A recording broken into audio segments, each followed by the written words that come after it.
Mga idol, mayroon ba tayong mga white hair sa ating buhok? Oo, ganyan. Hindi naman yan maiwasan, hindi naman magbase sa edad. May mga white hair talaga. Pero kung wala pa ang schedule sa ating pagpa-hair color, mayroon tayong solusyon dyan. Ito ang tinatawag na concealer. Depende sa gusto mong kulay. Mayroon, katulad nito, brown ito mga idol. Kaya, brown ang binili ko. Mayroon din siyang black or dark brown. Dalawang kulay lang ang pwede. Mayroon dito available na kulay nito. Ito ang tinatawag na concealer, hair concealer. For example, may mga white hair na tayo. Katulad ko, syempre may edad na, marami ng white hair. Kung hindi pa ako nakapag-schedule sa aking hair coloring session, ay syempre tumutubo una dito. Oo, mas makikita yung mga tumutubo dito sa ibaba taas ay hindi man masyadong makikita yan. So mas una talagang makikita dito.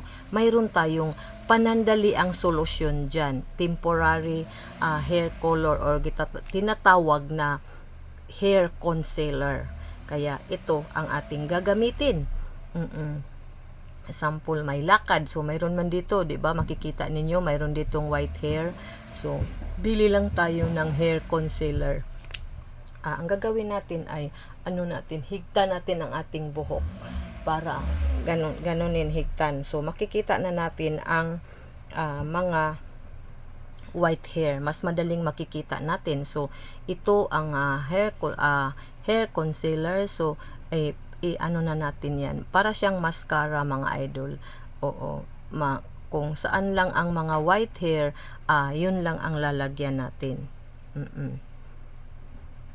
Kasi kung magpa-parlor tayo ay kunti pa lang naman ang tumutubo na white hair. So alkansi tayo sa bayad ng ating parlor. Kaya habang maliit pa or kunti pa lang ang tumutubo na white hair, ay pwede natin yan tabunan muna ng ito, hair concealer. O, di ba?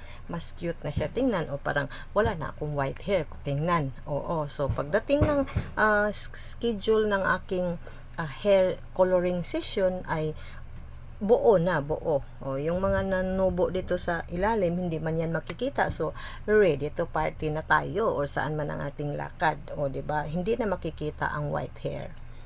So, yun lang. Bili lang tayo ng hair concealer sa cosmetics na ating paborito.